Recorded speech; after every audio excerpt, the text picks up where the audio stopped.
I'm Steve Licklider. My father is John Calvin Licklider, otherwise known as Dutch. He died unexpectedly on May 20th, 2015. My dad loved genealogy, history, and telling stories about friends and family. In the later part of his life, he started getting into video, and he developed a real passion for making videos. And the family thought that it would be an appropriate tribute to make this video for him and share some of our memories of him. People in Oakmont knew Dad primarily from his involvement in the community over the last 8 years. It's become apparent since his passing that he had gotten to know a lot of people in the community, and we're so honored that he touched so many lives. We hope you'll enjoy learning a little bit more about him before he came to Oakmont. Dad was born in 1934 in Salisbury, Pennsylvania, a small rural town in the southwestern part of the state. The community only had about 700 people. Everybody knew each other there, and it seems everybody had a nickname. People might wonder about Dad's nickname, Dutch. Well, Salisbury's in the Amish country. The Amish were German immigrants who had settled in the area, and they were known there as the Pennsylvania Dutch. Many of them had heavy German accents. When Dad was young, he didn't speak very well. People couldn't really understand him. And they would say, "Oh, he must be speaking der Dutch." And that's how he got his nickname. It stuck with him, and he carried it through for the rest of his life. The nickname Dutch suited him well. He loved the Amish. He always had a fond memory of Pennsylvania, and a big part of his heart was always in Salisbury. In Salisbury, Dutch's grandfather owned the local grocery store, and as a kid, Dad worked for his grandfather delivering groceries to the local community. Dad was also a drummer in the local town band. He loved to march in parades. He used to tell stories about how the hand-me-down uniforms that he received were always too big for him, and the hat was flopping over his ears, and he'd trip over the pants. When he was in high school, his band marched at the Somerset County Maple Sugar Festival, and he often told us about that day and how he fell in love with the Maple Festival Queen.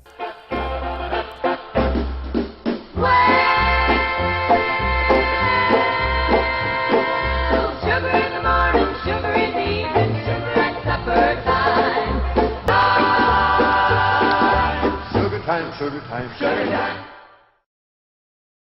Dutch always said he wasn't a great student, but he got into college at Penn State, and he remained a Nittany Lion fan for the rest of his life. He told me many times how he struggled to make it through engineering school, and he had to take summer school to graduate. But that actually turned out to be a blessing, because it just so happened that the Maple Festival Queen, Lois Lape, was also there that summer. They met on a double-blind date at a fraternity toga party. The funny thing is they were the other people's dates. Eventually, Dutch ran into Lois again, and they started dating. Soon thereafter, Dutch took Lois home to Salisbury for Thanksgiving to meet his parents for the first time. On the way, he stopped at the liquor store. Not surprising for those who knew him. The store owner was also on the military draft board. He recognized my dad, and he said, "Hey Dutch, you've been drafted into the Army." Well, Dad was so romantic, he came back to the car, tossed the bottle onto the seat, and asked my mom if she would marry him. She apparently said yes, because the wedding happened 1 week later, and then Dad went into the military. There was so little time, and he had so little money, that Lois had to buy her own wedding ring. But years later, he made up for it.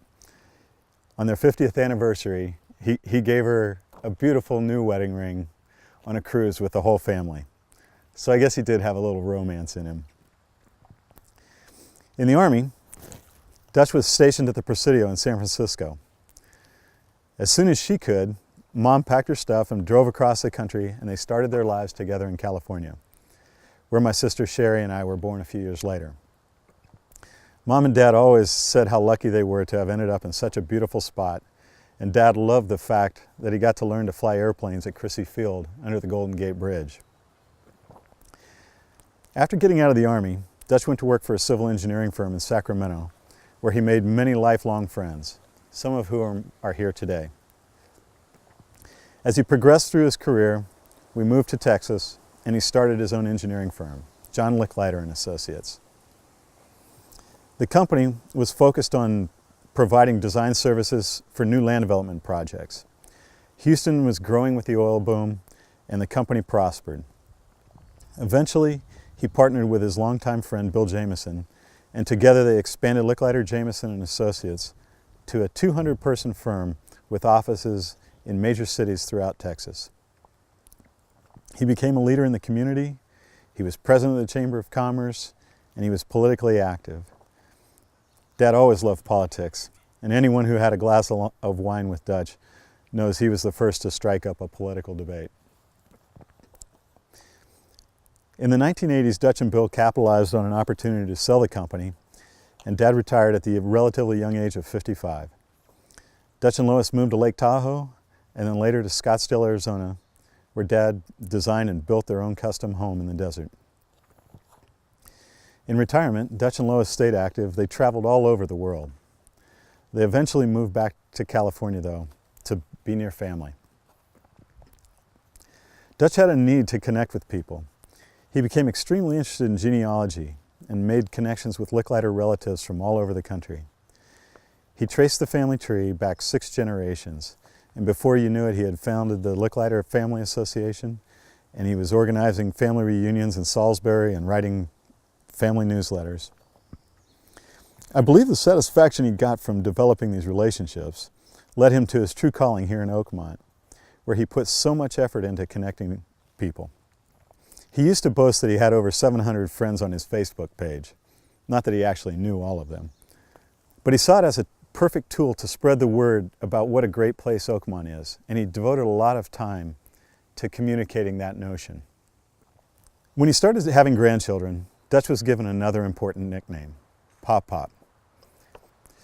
He loved his grandchildren very much, and he was always sure to tell them how proud he was of them. I see Dutch in every one of his grandchildren, and I know he will rest in peace knowing that his legacy lives on. Dad was so supportive of our family. He gave and gave to us. He was my mentor, he was my inspiration, and he was a rock of our family. I can't count the times I went to him for advice. He rarely told me what to do, but he always offered encouragement. He gave me support, and he helped me find my way through life many times. I've tried to follow in his footsteps, but his strides were long, and it's hard to measure up to him. He did amazing things in his professional career and his personal life. He was a leader, and he knew how to organize people and motivate to get things done. I admire all he did while he was on this earth. Dad, you weren't perfect, but you always try to do good things. I'm going to miss you.